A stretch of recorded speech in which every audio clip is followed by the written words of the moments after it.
اللہ اللہ اللہ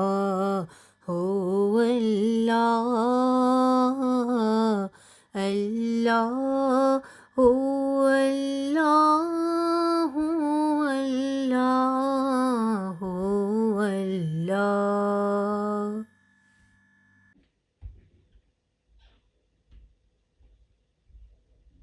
اعوذ باللہ من الشیطان الرجیم، بسم اللہ الرحمن الرحیم۔ محترم ناظرین و سامعین، السلام علیکم ورحمۃ اللہ وبرکاتہ۔ امید ہے آپ تمام احباب بخیریت و عافیت ہوں گے۔ اللہ تعالیٰ آپ سب کو اپنی زندگیوں میں ہر طرح کی نعمتوں سے مالا مال فرمائے اور ہر آفات و بلیات سے محفوظ فرمائے۔ ٹریجر آف نالج کے ایک اور پروگرام کے ساتھ میں ہوں رخسانہ عالم۔ امید ہے گزشتہ پروگراموں کی طرح آپ اس پروگرام کو بھی ضرور پسند فرمائیں گے۔ آج کے اس پروگرام میں ہم ایک نہایت ہی شاندار معلوماتی کتاب جو نکاح اور طلاق جیسے نازک اور اہم موضوع کے احکام و مسائل پر تیار کی گئی ہے پر آپ کو معلومات فراہم کریں گے۔ یہ کتاب حضور سیدی شیخ الاسلام ڈاکٹر محمد طاہر القادری کے خطابات و درس و تصانیف کی روشنی میں تیار کی گئی ہے۔ اس کتاب میں 425 سے زیادہ سوالات کے جوابات انتہائی سہل اور آسانی کے ساتھ پیش کیے گئے ہیں۔ اس کتاب کے موجودہ ایڈیشن کی ایک نمایاں خصوصیت یہ ہے کہ اس کے 8ویں باب میں محترمہ ڈاکٹر غزالہ حسن قادری صاحبہ کے پی ایچ ڈی مقالے سے بھی ضروری مواد شامل کیا گیا ہے، جس کا عنوان تھا پاکستان میں قانون خلا میں اصطلاحات۔ آپ نے اس موضوع پر شاندار اور جامع مقالہ لکھ کر برمنگھم یونیورسٹی سے پی ایچ ڈی کی ڈگری حاصل کی تھی۔ اس کتاب کی تیاری میں فرید ملت ریسرچ انسٹی ٹیوٹ کے شعبہ خواتین کی ریسرچ اسکالرز کی بہت کوششیں اور محنت شامل ہے، خصوصاً مسز فریدہ سجاد اور مسز مصباح عثمان کی محنت کی بدولت یہ کتاب شائع ہو کر ہمارے مطالعے کے لیے دستیاب ہوئی۔ محترم ناظرین و سامعین، سلسلہ تعلیمات اسلام کی 9ویں کتاب جو نکاح اور طلاق کے احکام و مسائل پر مشتمل ہے، اس کی پہلی اشاعت جولائی 2015 میں پاکستان سے، دوسری اشاعت ستمبر 2020 میں انڈیا اور تیسری اشاعت پھر سپٹمبر 2020 میں پاکستان سے ہوئی۔ یہ کتاب تقریباً 500 صفحات پر مشتمل ہے اور اس کے 15 ابواب ہیں، جن میں انتخاب زوجین، نکاح کے احکام، نکاح سے متعلق مسائل، مہر کے احکام، مہر سے متعلق مسائل، طلاق کے احکام، طلاق سے متعلق مسائل، خلا کے احکام و مسائل جیسے بے شمار مسائل شامل ہیں۔ ان عنوانات کے نام سن کر ہی آپ اس کتاب کی اہمیت کا اندازہ لگا سکتے ہیں اور یہ کہ علمی اور فقہی حوالے سے یہ کتاب کتنی مفید اور معلوماتی ہے۔ محترم ناظرین و سامعین، اس کتاب کے مطالعے سے ہمیں پتہ چلتا ہے کہ اسلام سے پہلے عورت کا معاشرتی مقام گھر کے ساز و سامان سے جیسا ہی تھا۔ وہ عورت سے لونڈیوں سے بھی بدتر سلوک کیا کرتے تھے۔ شوہر آقا کی حیثیت رکھتا تھا۔ شوہر عورت کو غیر مردوں سے تعلقات استوار کرنے پر مجبور کرتا تھا۔ نکاح کے لیے عورت کی تعداد مقرر نہ تھی۔ مرد جب چاہتا اور جتنی مرتبہ چاہتا طلاق دیتا اور عدت ختم ہونے سے پہلے رجوع کر لیتا تھا۔ اعلانیہ بدکاری عام تھی۔ قمار بازی میں عورتوں تک کی بازی لگا دیتے تھے۔ 2 حقیقی بہنوں سے نکاح کرتے تھے۔ جب کسی مرد کا انتقال ہو جاتا تو اس کی بیویاں اس کی اولاد میں وراثتاً تقسیم کر دی جاتی تھیں۔ الغرض اسلام سے قبل عورت انتہائی المناک صورتحال سے دوچار تھی، جس سے اسلام نے اسے آزادی دے کر معاشرے میں اعلیٰ اور عرفہ مقام عطا فرمایا۔ محترم ناظرین و سامعین، کتاب کے پہلے باب انتخاب زوجین میں اسلام سے قبل عورت کے معاشرتی مقام کو زیر بحث لانے کے بعد منگنی جیسے موضوع کو ذکر کیا گیا ہے کہ منگنی کسے کہتے ہیں اور کیا بلا اجازت کسی کی منگنی پر منگنی کرنا جائز ہے، اور اگر کسی نے منگنی پر منگنی کر کے نکاح کر لیا تو کیا اس کا نکاح ہو جائے گا یا نہیں، کیا پیدائش کے وقت یا بچپن میں کی گئی منگنی کو اولاد بالغ ہونے پر توڑ سکتی ہے یا نہیں۔ اس کے علاوہ زمانہ جاہلیت میں رائج شادی کے طریقے کیا تھے، اور یہ کہ شادی کا اسلامی طریقہ کیا ہے، اور پھر یہ کہ والدین کو کس عمر میں اپنی اولاد کی شادی کر دینی چاہیے، اور بیوی اور شوہر کے انتخاب میں کیا معیار ہونا چاہیے، شوہر اور بیوی کے انتخاب میں والد اور والدہ کا کردار کیسا ہونا چاہیے، کیا اولاد کے اچھے رشتے کے لیے اخبار میں اشتہار دینا یا میرج بیورو میں نام لکھوانا جائز ہے، اور پھر یہ کہ زوجین کے غلط انتخاب سے گھریلو سطح پر اور نفسیاتی اور معاشرتی سطح پر کیا نقصانات مرتب ہوتے ہیں۔ اس باب میں یہ بھی ذکر کیا گیا ہے کہ رشتے میں برابری سے کیا مراد ہے، اور یہ کہ رشتہ کرتے ہوئے کن باتوں کا خیال رکھنا چاہیے، اور حسب نسب یعنی خاندان کا خیال رکھنا چاہیے، اور یہ بھی کہ کیا یہ ضروری ہے کہ میاں بیوی ہم دین ہوں، اور اس باب میں اس بات کو بھی ڈسکس کیا گیا ہے کہ عورت کا بناؤ سنگھار کس کے لیے ہونا چاہیے، اور کیا شادی سے پہلے استخارہ کرنا ضروری ہے، اور اگر ضروری ہے تو اس کا طریقہ کیا ہے، پھر جہیز کی شرعی حیثیت اور مال میں کفایت کے کیا معنی ہیں۔ محترم ناظرین و سامعین، اس کتاب کے دوسرے باب میں نکاح کے احکام کو زیر بحث لایا گیا ہے اور بتایا گیا ہے کہ نکاح کا شرعی مطلب کیا ہے اور اس کا پس منظر کیا ہے، قرآن حکیم اور احادیث کی روشنی میں نکاح کی فضیلت کیا ہے، اور شرائط نکاح اور ارکان نکاح کیا ہیں، وہ مرد اور خواتین جو نکاح نہیں کرتے ان کا شرعی حکم کیا ہے، نکاح سے پہلے کون سے امور بجا لانا مستحب ہیں، پھر یہ کہ نکاح کیوں ضروری ہے، نکاح کے سماجی اور نفسیاتی فوائد کیا ہیں، یہ جو ہم تحریری نکاح نامہ بناتے ہیں اس کی شرعی حیثیت کیا ہے، نکاح کب فرض کب واجب اور کب سنت مقدہ اور کب مستحب و مکروہ ہوتا ہے، نکاح میں حجاب و قبول کا طریقہ کیا ہونا چاہیے، کیا نکاح کے معاملے میں عورت سے اجازت لینا ضروری ہے، اور اگر ضروری ہے تو یہ اجازت کس طرح لینی چاہیے، اور اجازت لیتے وقت کیا گواہوں کی موجودگی کی ضرورت ہوتی ہے یا نہیں ہوتی۔ محترم ناظرین و سامعین، اس باب میں ہمیں یہ بھی بتایا گیا ہے کہ ولی کسے کہتے ہیں، اور یہ کس نکاح کے لیے ولی کا ہونا شرط ہے، اور کیا شرعی نکاح کے لیے ولی بنانا ضروری ہے، اور پھر یہ کہ کیا مرد اور عورت دونوں کے لیے ولی ہو سکتے ہیں، اور کس لڑکی کے نکاح اس کی اجازت کے بغیر نہیں ہو سکتا، دولہا دلہن کو تیار کرتے وقت رخصتی کے وقت دولہا جب اپنی دلہن کے پاس جائے تو کون سی دعائیں پڑھنی چاہیے، اس کے علاوہ نکاح پڑھانے کا صحیح طریقہ کیا ہے، خطبہ نکاح کیا ہے، بیوی اور شوہر کے حقوق کیا ہیں، فاسد اور باطل نکاح کس کو کہتے ہیں، اور نکاح فاسد کی صورت میں اگر خلوت سیاح ہو جائے تو کیا اثرات مرتب ہوتے ہیں، اور کن صورتوں میں نکاح باطل ہوتا ہے۔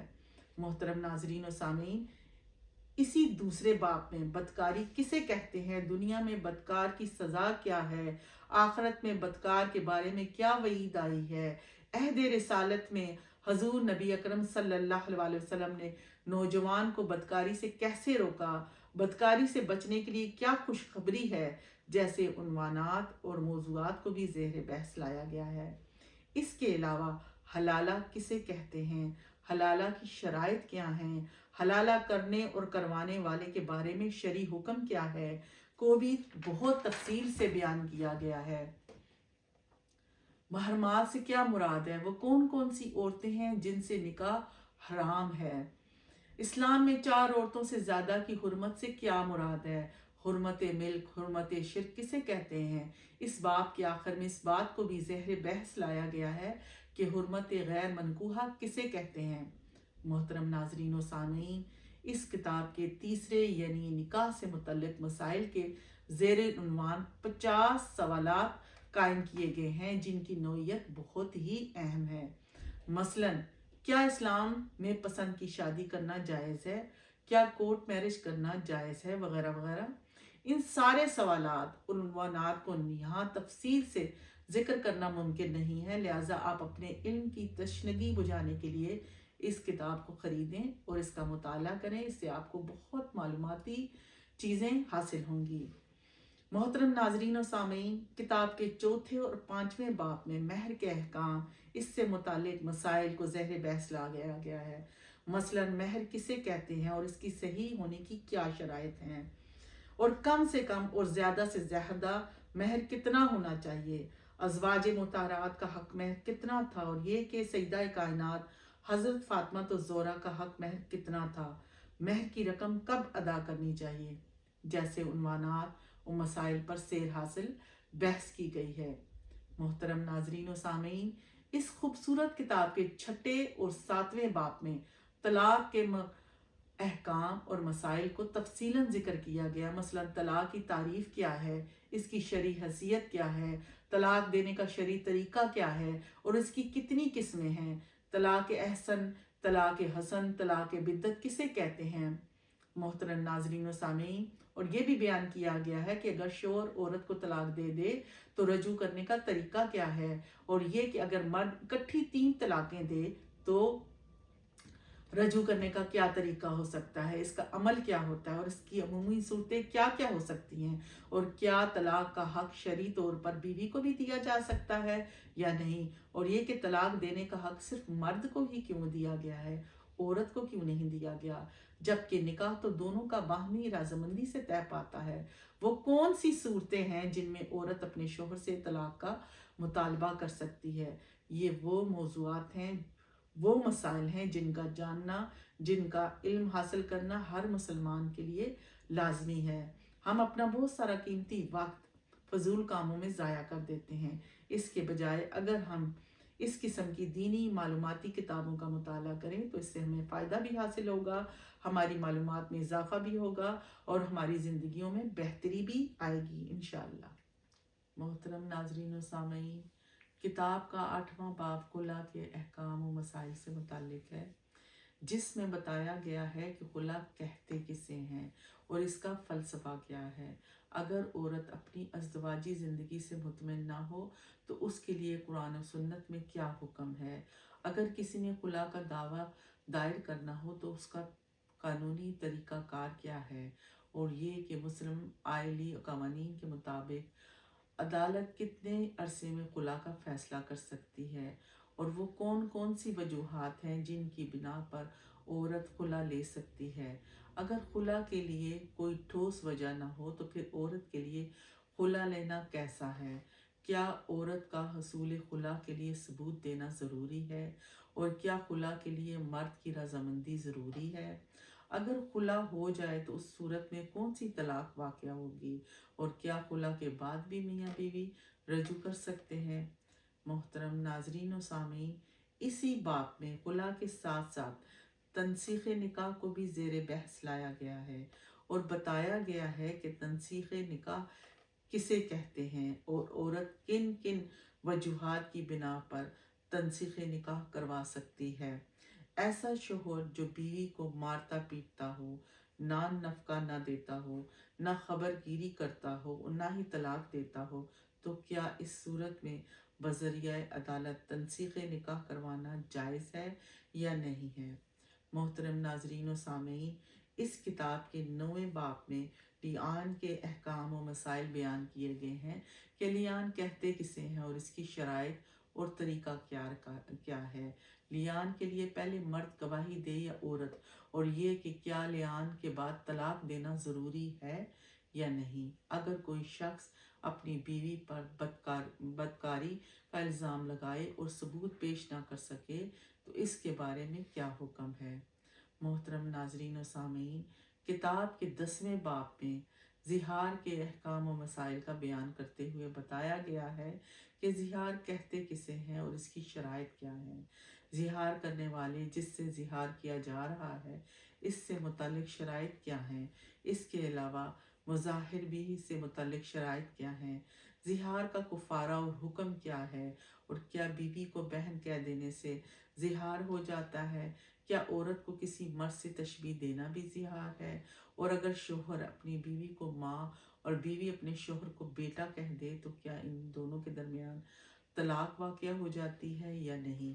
मोहतरम नाज़रीन व सामीन, इस खूबसूरत और मालूमाती किताब के 11वें बाब में ईला के अहकाम व मसाइल बयान किए गए हैं कि ईला कहते किसे हैं, और ये कि ईला से कौन सी तलाक वाक़या होती है। ईला का इस्लाम की रूह से कुफारा क्या है, कौन सी किस्म ऐसी है जिसमें कुफारा लाजिमी है और कौन सी किस्म में कुफारा लाजमी नहीं है। कसम का कुफारा कितना है, और ये कि क्या कुफारा थोड़ा थोड़ा करके अदा किया जा सकता है या नहीं, और ये कि क्या जितनी बार कसम उठाई जाए तो क्या उतनी ही बार कुफारा देना भी लाजिम है। मोहतरम नाजरीन सामीन, इस किताब के 12वें बाब में इद्दत के अहकाम व मसाइल से मुतालिक बुनियादी बातें ज़हर बहस लाई गई हैं। मसलन ये कि इद्दत किसे कहते हैं और मुद्दत इद्दत को शुमार करने का क्या तरीक़ाकार है, और दौरान इद्दत माशरती मामलात के लिए दीनी और फ़िक़ही अहकामात क्या हैं। अगर कोई औरत दौरान इद्दत दूसरा निकाह कर ले तो इसके लिए क्या अहकामात हैं। क्या औरत अपने घर के अलावा कहीं और भी इद्दत पूरी कर सकती है, मसलन अपने माँ बाप या बहन भाई वगैरह के घर में। और मज़ीद इस बात में ये भी बताया गया है कि तलाक की इद्दत का वक्त कब शुमार होगा। तलाक की इद्दत के दौरान अगर शोहर इंतकाल कर जाए तो इद्दत मुद्दत कितनी होगी। हामला और गैर हामला औरत की मुद्दत इद्दत कितनी होगी। इसके अलावा आयज़ा और गैर आयज़ा की इद्दत का शरई तरीक़ा क्या है, और इस जैसे इल्मी और तहकीकी मसाइल पर इस बाब में गुफ्तगू की गई है। मोहतरम नाजरीन व सामीन, इस किताब के 13वें बाब में नान नफ़क़ा के अहकाम और मसाइल से मुतालिक बात की गई है। इसमें नफ़क़ा और नफ़क़ा ज़ौजियत की इक़साम पर गुफ्तगू की गई है। इसके अलावा शोहर पर बीवी का नफ़क़ा वाजिब होने की शराइत क्या हैं, और इस्लाम ने माशरती लिहाज से नफ़क़े की अदायगी के क्या असूल मुकर्रर किए हैं। इस्लामी माशरती अहकामात की रूह से नफ़क़े की अदायगी के हक़दार कौन हैं। तलाक की इद्दत की सूरत में क्या बीवी नफ़क़े की हक़दार होगी, और ये कि नफ़क़ा किन सूरतों में साक़त हो जाता है। अलग़र्ज़े ये उन जैसे दीगर अहकाम व मसाइल पर इस बाब में सैर हासिल गुफ्तगू की गई है, और पढ़ने वालों के जहन में उभरने वाले मुमकिन सवालात के जवाबात देने की भरपूर कोशिश की गई है। मोहतरम नाजरीन व सामीन, किताब का 14वां बाब हिज़ानत के अहकाम व मसाइल से मुतालिक है। हिज़ानत का मानी यह है कि बच्चे की परवरिश का हक़ किसे हासिल है। माँ कब तक बच्चे की परवरिश का हक़ रखती है, और ये कि बच्चों की परवरिश के ख़र्चा किसके ज़िम्मे है और इसकी मुद्दत क्या है। किताब के 15वें और आखिरी बाब वरासत के अहकाम व मसाइल पर मुबनी है। मसलन वरासत किसे कहते हैं, अरकान वरासत कितने हैं, मौजूबात वरासत कितने हैं, मीरास की तकसीम का शरई तरीक़ा क्या है, और ये कि इन जैसे अनगिनत मसाइल को किताब की ज़ीनत बनाकर पढ़ने वाले को इल्मी प्यास को बुझाने की कोशिश की गई है। लाख कोशिश के बावजूद भी इस किताब के रिव्यू का हक़ अदा करना मुमकिन नहीं है। लिहाजा आप सबसे गुजारिश है कि, और मशवरा भी है कि इस किताब को ख़रीदें और ख़रीद कर पढ़ें या ऑनलाइन डाउनलोड करें, और इसको अच्छी तरह से इसका मुताला करें और अपने इल्मी फ़िक़ही मालूमात में भरपूर इजाफ़ा करें। उम्मीद है आज का आपको ये रिव्यू पसंद आएगा, और इस रिव्यू को आप देखें, सुनें, समझें और दूसरों से भी शेयर करें। और इंशाअल्लाह हुज़ूर शेखुल इस्लाम की मज़ीद खूबसूरत किताबों का रिव्यू लेकर मैं आपके सामने फिर पेश होंगी। इसी के साथ अपनी बहन रुखसाना आलम को इजाज़त दें। अल्लाह ताला आप सबको खुश रखे, शाद रखे, आबाद रखे। आमीन। अस्सलामु अलैकुम व रहमतुल्लाहि व बरकातुहू।